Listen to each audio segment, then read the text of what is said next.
Airbus Atlantique a participé au projet Credos dans un but principal qui était de réduire le volume de matière engagée lors des opérations d'usinage. Et pour ce faire, on s'intéresse particulièrement au procédé de soudage et notamment le FSW, qui est le procédé de soudage par friction malaxage, qui permet notamment de souder des brutes de plus faible épaisseur et donc de réduire cette matière in fine.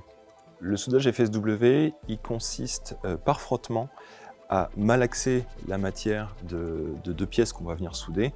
Et contrairement à un soudage classique, on n'a pas de bain de fusion, on ne monte pas suffisamment haut en température. Cependant, l'apport d'énergie thermique fait apparaître des contraintes résiduelles dans l'assemblage pendant la phase de refroidissement. Et ces contraintes résiduelles-là vont venir déclencher une déformation de l'assemblage au moment où on va venir usiner la pièce vers sa géométrie finale. L'objectif du projet Credos était de venir comprendre l'apparition de ces contraintes résiduelles et par extension, de venir trouver des solutions techniques à ajouter à l'opération de soudage pour venir minimiser l'apparition de ces contraintes-là.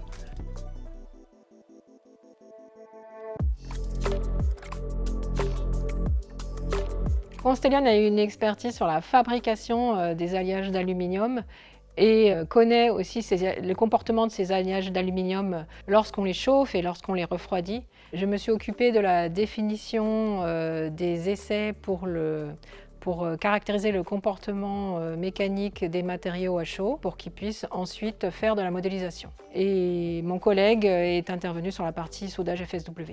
L'objectif initial du projet était justement de comparer les différents périphériques via la simulation et donc d'orienter les essais expérimentaux pour justement arriver plus facilement à des conditions de soudage optimales. On a travaillé justement en deux temps. On a dans un premier temps un modèle local qui a pour objectif de prédire la thermique à partir de la géométrie complexe de l'outil. Et un second point où c'est justement un modèle global. Cette fois-ci, on regarde à l'échelle de la plaque et on introduit le champ de température dans ce modèle.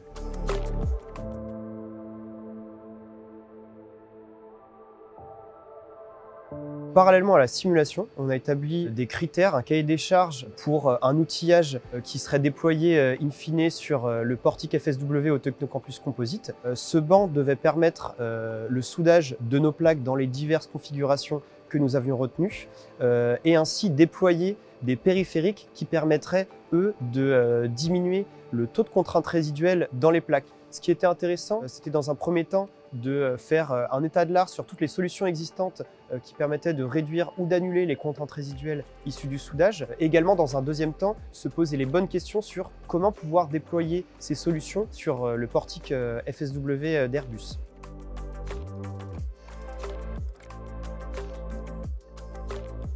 On est très satisfait. Par Credos, on a réussi de façon très structurée à démontrer l'efficacité de certains périphériques et de parvenir à la fin à avoir quelque chose qui certes est fait à l'échelle de laboratoire et semi-industriel, mais qui parvient à démontrer clairement l'atteinte des objectifs qui étaient initialement fixés, ce qui n'est pas toujours évident.